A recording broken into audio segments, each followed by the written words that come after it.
আজ টিয়া পাখি এঁকে রং করব। প্রথমে পেন্সিল দিয়ে একটা ডি এঁকে নিচ্ছি, তার উপরে একটা ইউ এঁকে নিলাম উল্টা করে। এখন ডি এর মধ্যে একটা পাখা এবং পাখার নিচে লেজ এঁকে নিলাম। এখন মার্কার দিয়ে ঠোঁট, মাথা এগুলো এঁকে নিচ্ছি। যেই লাইনগুলো আমরা রাখবো সেই লাইনগুলোতেই শুধু মার্কার দিয়ে আঁকছি। এখন পাখা ডিটেল করছি, পা এঁকে নিচ্ছি, ডাল এঁকে নিচ্ছি, অন্য পাটাও এঁকে নিচ্ছি। তাহলে কিন্তু আমাদের টিয়া পাখি হয়ে গেছে আঁকা।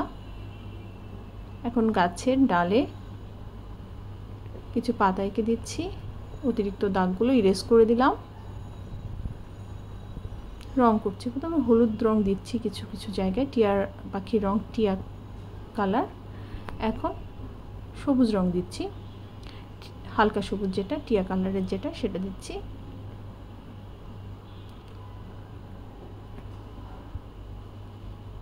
এখন কিছু কিছু জায়গা দেখে দেখে যেখানে ছায়া পড়েছে সেই জায়গাগুলোতে গাঢ় সবুজ দিয়ে রং করে নিচ্ছি।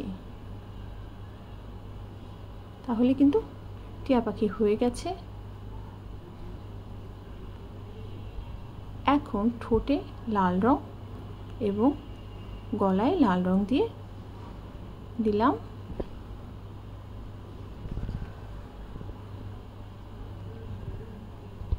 গাছের ডাল এবং পাতায় পায়ে রং করতে হবে, পায়ে রং করছি, গাছের ডালেও রং করছি।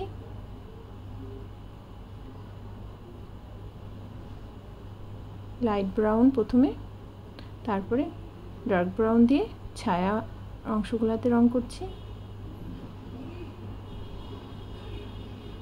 ডালটা হয়ে গেল, এখন পাতাটা হলেই কিন্তু টিয়া পাখিটা কমপ্লিট হয়। এখন পাতাটা এক পাশে হালকা, এক পাশে গাঢ় সবুজ দিয়ে রং করে ফেললাম, তাহলে কি টিয়া পাখি রং করা হয়ে গেল।